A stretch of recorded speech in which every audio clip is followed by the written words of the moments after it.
Sa gitna ng dilim, isang puno ang biglang nag-apoy. Hindi ito ordinaryong apoy. Ang apoy ay hindi sumusunog, kundi nagliliwanag sa presensya ng Diyos. Lumapit ang isang lalaking basag ang puso.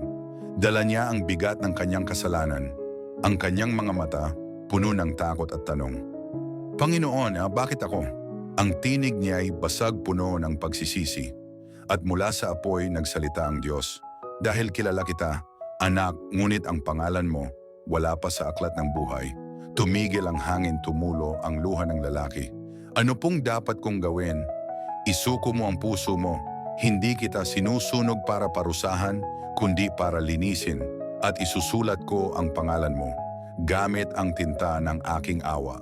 Sa gitna ng apoy, ang kanyang luha ay naging panalangin. At sa aklat ng buhay, isinulat ng Diyos ang kanyang pangalan, hindi ng tinta ng tao, kundi ng liwanag mula sa langit.